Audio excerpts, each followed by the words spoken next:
So I want you to really think about this question for a second. What would you actually risk your life to save? We all have our limits, right? Our families, our friends, maybe our homes. But what about a painting or a wooden floor? What about an empty picture frame?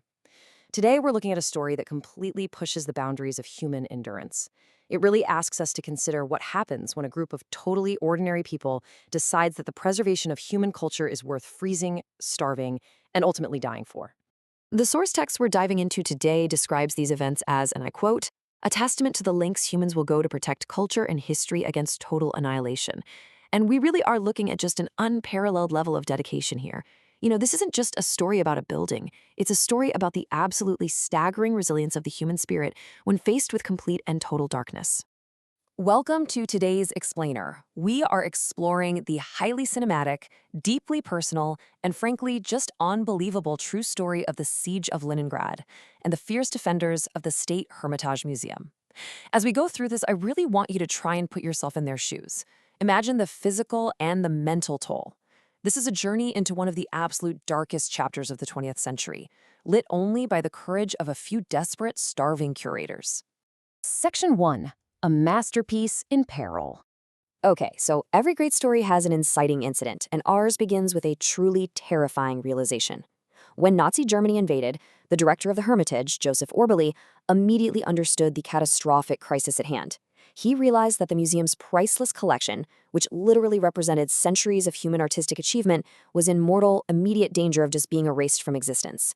In June 1941, Operation Barbarossa launched, and instantly, the museum staff, we're talking curators, scholars, student volunteers, and workers, just went into an absolute frenzy.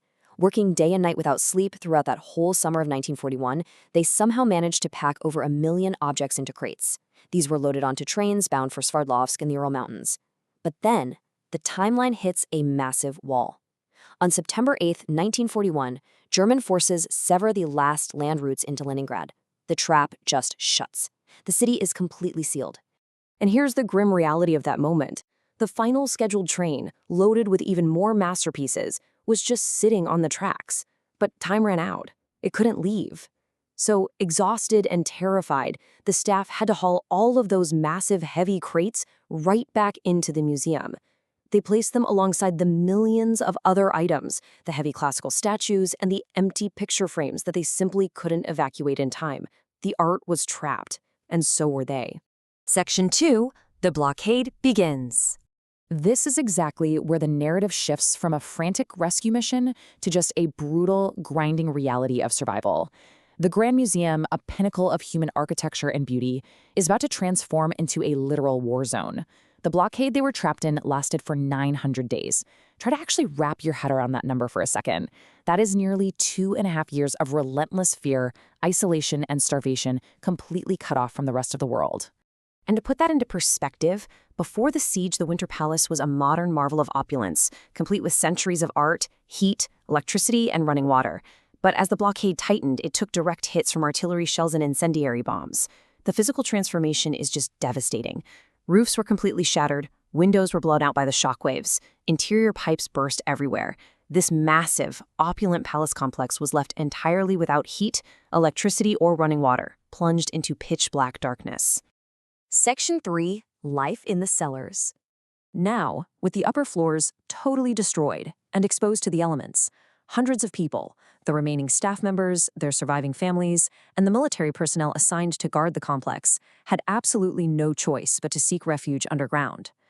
They moved down into the dark, freezing basements of the Winter Palace. And when I say freezing, I mean freezing.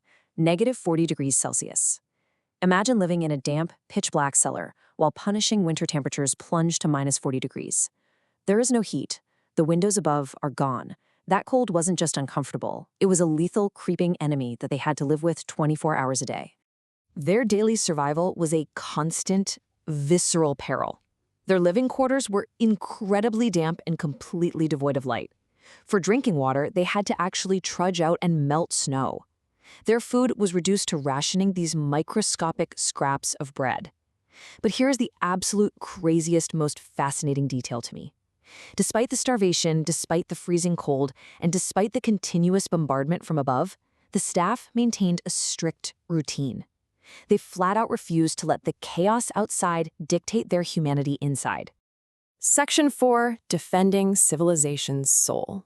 Because they didn't just hide down in the basement, they actively risked their lives to act as a human shield for the museum.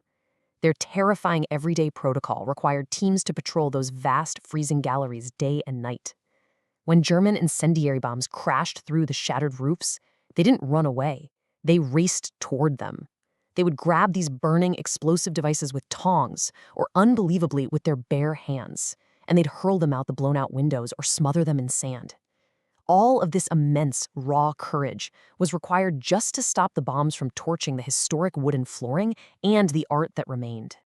But their defense wasn't just physical, right? It was intellectual, too. Incredibly, the scholars living in those freezing cellars continued their academic work. Just picture this: starving, freezing scholars giving lectures on art history to soldiers who were about to head off to the front lines. They wrote research papers by candlelight.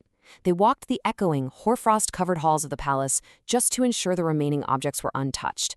They were literally fighting the war with culture. Section 5. The Cost and the Triumph. Finally, in January 1944, the 900-day siege was lifted. The evacuated art could actually begin its long journey back from the Urals to be reunited with the collection that stayed behind. But the aftermath was deeply bittersweet. To kind of anchor the massive tragedy of this event, over 1 million people lost their lives in Leningrad. But within the walls of the museum itself, more than 50 employees of the Hermitage died. And they didn't die from enemy bullets. They died from exhaustion, from disease, and from the agonizing starvation that plagued the entire city. They gave their literal lives for the museum. But because of them, zero. Exactly zero. Not a single item of the remaining collection was lost or destroyed. I just want you to take a moment to really let that sink in. Out of everything left behind in a total war zone, pounded by artillery, exposed to -40-degree winters, not one piece was lost. It is a true miracle of human dedication. When the art finally returned, the empty frames that had been left hanging on the walls on day one, those frames they had to leave behind in their frantic panic, they were finally filled once again. They stand today as a quiet monument. So I'll leave you with this final thought to consider. When the absolute dark descends, what is the actual value of the art, the history, and the culture that reminds us of our humanity? Well, the defenders of the Hermitage answered that question with their lives. Thanks so much for joining me on this explainer, and keep exploring the incredible lengths of human resilience.